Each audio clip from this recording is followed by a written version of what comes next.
Sweet తీసుకోండి అన్న. ఈ రోజుతో మా తెలుగుదేశం పుట్టి 44 ఏళ్ళైంది. మమ్మల్ని అసెంబ్లీ గేటు తాకినివ్వకుండా చేసి మా చేతిలో స్వీట్ పెడుతున్నారా స్వీటు?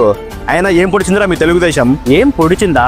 మాకు పోటీ ఎవడు లేడు రాడు అనుకుని అధికారం మదంతో విర్రవీకుతున్న కాంగ్రెస్ కొమ్ముల్ని విరిచిద్రా మా తెలుగుదేశం. పార్టీ పెట్టిన 9 నెలలకే అధికారం చేపట్టి లోక్సభలో ప్రధాన ప్రతిపక్ష హోదా సాధించింది మా తెలుగుదేశం. 2 రూపాయలకే కిలో బియ్యం అనే చారిత్రాత్మక నిర్ణయంతో పేదల పెన్నిదైంది మా తెలుగుదేశం. పెద్ద రాష్ట్రాలకి దీటుగా ఐటీని నెలకొల్పి లక్షల మంది యువత జీవితాలను సాఫ్ట్వేర్ వైపు పరుగులెట్టించింది మా తెలుగుదేశం. బీసీలకు రిజర్వేషన్లు, మహిళలకు డ్వాక్రా సంఘాలు, వృద్ధులకు పెన్షన్లు, జన్మభూమి కార్యక్రమాలు ఇలాంటి ఎన్నో కొత్త పథకాలకి పునాది వేసింది మా తెలుగుదేశం.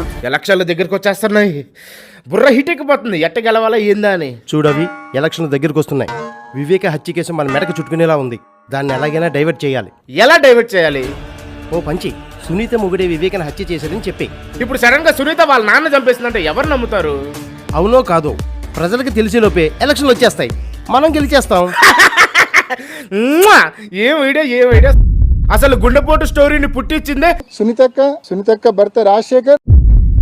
గుండెపోటు థియరీని సునీతక్క అమలు చేస్తే మరి సాక్షిలో ఉదయం 7 గంటలకి వివేకానంద రెడ్డి గారు గుండెపోటుతో చనిపోయారు అని సాక్షి టీవీలో రిలే జరుగుతూనే ఉంది. సాక్షిని నడుపుతున్నదేమో భారతిరెడ్డి గారు. 7 గంటల నుంచి వివేకానంద రెడ్డి గారిది గుండెపోటు అని ప్రచారం చేస్తున్నారు సాక్షి టీవీలో. మరి అలా ఎందుకు ప్రచారం చేశారో భారతిరెడ్డి గారు గాని అవినాష్ రెడ్డి గారు గాని ఎప్పుడూ సమాధానం చెప్పలేదు. అసలు గొడ్డలి తెచ్చిందే దస్తగిరి అని ఒప్పుకున్నాక ఇప్పుడు నా మొగుడు తెచ్చారని అంటారా? టీడీపీ హయాంలోనే మర్డర్ చేయించి జగన్మోహన్ రెడ్డి టీడీపీ మీద నెట్టినాడు.